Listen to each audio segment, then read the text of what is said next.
That's the only thing that the brain will now respond to. That's a very dangerous condition. Another thing that happens is that the brain doesn't become addicted by simply dopamine itself. There's another neurotransmitter that's really important. It's called glutamate.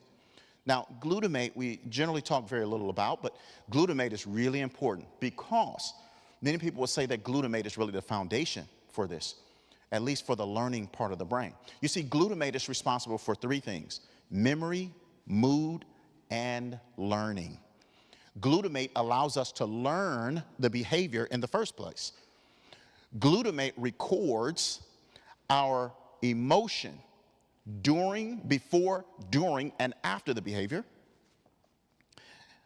This is why oftentimes people who are in a drug-seeking state, they may get the drugs in their hand and automatically feel a sensation of relief, even though they have not yet ingested the substance into their body, because their brain has an anticipated response based on their previous encounter with the substance. Does that make sense?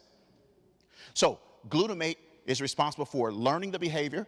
It is responsible for recording the moods before, during, and after, and then it locks it into memory. Now, glutamate combined with dopamine, this tag team duo, creates a condition in the brain by which the instinctual drive of an individual to experience pleasure, to have dopamine, is so overwhelming that it bypasses the frontal lobe. That is a problem, because we said that the frontal lobe is responsible for decision making. The frontal lobe is responsible for emotion regulation, behavior planning, faith, morality, all of these very important aspects of our human lives. The frontal lobe is responsible for. But now, because of the chemicals of glutamate and dopamine, the frontal lobe is completely bypassed. That means my ability to reason is compromised. My ability to weigh cause and effect, my ability to decide what's most important and what's a priority in my life is compromised. This part of the brain is totally bypassed. And now, instead of a top-down control, where the higher brain is controlling the lower brain, now it is reversed. And the lower brain is controlling now the top part of the brain. That means that when I'm addicted to alcohol and drugs, I can tell you that I'm going to do something, but my brain won't let me. This is why this is so powerful. This is why, remember, we said that the brain studies our environment, right? And it makes adaptations according to our environment and our often repeated behaviors. This is why there are cues in the environment for the individual who has an addicted brain. There are cues in the environment that trigger thoughts and feelings to lead right back to using. I can tell myself that I'm not going to do it today, but something in the environment triggers me, and my brain hits replay, and I do the same thing that I've always done, despite adverse consequences. Despite adverse consequences. We are naturally made to feel pain. If you put your hand over fire, it's going to burn, and it's going to hurt, so much so that you're going to draw back. Well, imagine it hurting, and you're trying it again, and you're trying it again, and you're trying it again. Something is broken. Something is broken. And that, my friends, is invisible. We can't see that. And that's why it's so important to really talk about this and have this conversation. Now, that's not the end of the story. Later on this week, I'm going to share with you how the brain can actually begin to heal itself and how we can cooperate with that, and we can share this good news with others. If you come back here throughout the week, I'll share with you how the brain has the amazing ability to restore and to heal itself, to grow new nerve cells that were not there before. Amazing, amazing. All right. So we talked about having this discussion. Communication is really one of the very important parts of our experience here. It's through open, honest dialogue that we bridge the chasms of misunderstanding, cultivate empathy, and foster a sense of belonging. So it's time to talk about it. Everywhere, it's time to talk about it. In churches and in schools and in the marketplace, it's time to talk about mental health and mental wellness. Here's a wonderful thing about what we're experiencing here today and what we'll experience throughout the week is that there is healing power in an empathetic and compassionate community. There is power in community. When people come together, when people unite for a common cause, when we are together, when we understand that we are linked to one another and how we influence and impact one another, there is power in community. There's power in community. And so we want to really talk about that and how we can better equip ourselves as a community, not just about helping others, but also keeping ourselves in good mental wellness and good mental health condition as well. This picture here is a picture that was drawn from someone who is depicting what their struggle with mental illness looks like and feels like for them. You know how they say that sometimes a picture is worth 1,000 words, right? This may look scary, but for this person, this is their reality here. This is what they feel. This is what's going on in their minds, right? And so, is there any hope for this person? Can this person get well, right? The interesting thing about this picture is anywhere you look, you can see parts of this person. And so oftentimes my message to individuals who are suffering from mental illness is that you are not your disorder.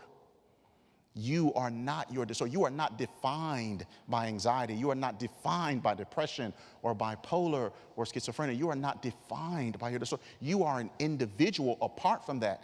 And now the mental health is something that now you must deal with and you must cope with.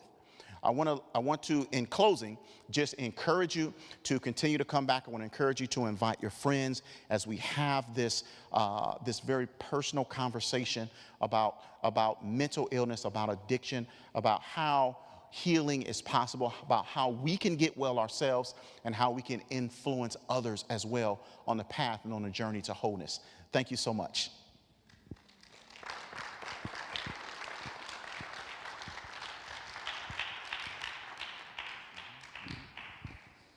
Thank you so much. Again, we'll be here 6:30 in the evenings, beginning tomorrow night. So again, come and invite someone as well, because I know I want my brain to heal. And it's fascinating news. Now, we have another exciting element to what we're doing today. If you came in at the front, you notice there's some tables out there.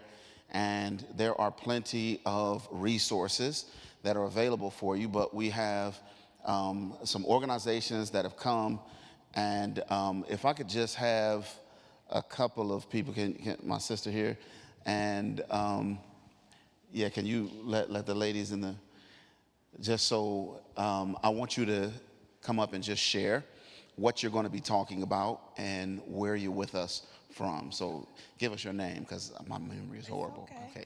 Hello, I'm Chanel Killebrew, and I'm here with Oakland County Health Division, and I will be facilitating on suicide prevention. Thank you.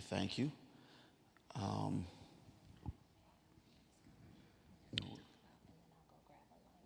okay. But we can talk about the OCHN table if you want to. Here, come on, you can talk.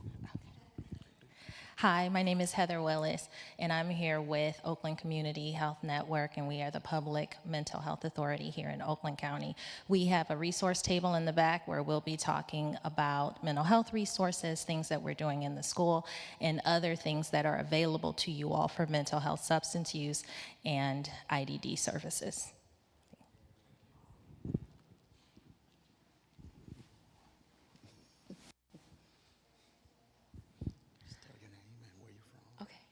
Hello, everyone. My name is Amanda Beeson. I am with Families Against Narcotics.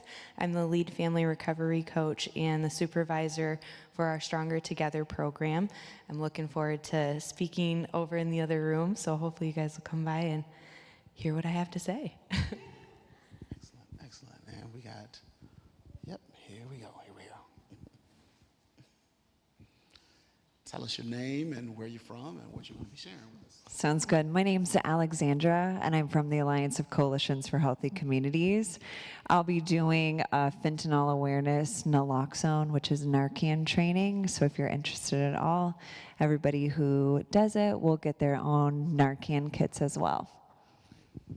Excellent. Thank you so very much. And to all of our organizations, we're grateful to have you here sharing with us. So FAN, or Families Against Narcotics, they're going to be right out of this door to my right and your left in the youth chapel.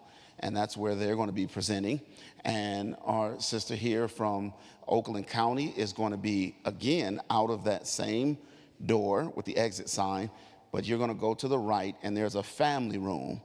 And they will be presenting in the family room. And then Alliance is going to be presenting out of this door right here. And they're going to be giving their training over in this room. So, all right, I think that, okay, hold on. I just wanted to add, Oakland Community Health Network is here to talk about mental health, substance abuse, and IDD. But also, we do have a wide array of justice services. So if you have any family members or if you have any questions about the justice initiatives that we're doing in Oakland County for youth and adults, you can also ask about that. Thank you. I have one more announcement. Can you go ahead? This is my wife, Tamara, here. Hi. So for anyone who's attending who is also here to receive extra credit or for continuing education credits, please make sure that you see me so I can, okay, you can see me from Oakland County Community College, and I will be sure to make sure that I record that information and turn it into the department so you can receive your continuing education credits. Thank you. Now you can choose wherever you want to go. Again, in the youth chapel, that's going to be FAN, Families Against Narcotics. And in the family room out here, that's going to be the Oakland County. And over here, Alliance. So enjoy. Alliance is doing the Narcan. They're doing the Narcan training or naloxone training. Yes. No, you can't. Make up your mind. No, I'm just playing. You please go wherever you want to go. Just poke your head in. You can start, and it's up to you. All right. No, it's not. It's not. So let's get going. It's going to be about. I'm sorry. One more. So they're going to be about 45 to 50 minutes, all right? If they finish before, then of course you can go to another one if they're still going, all right?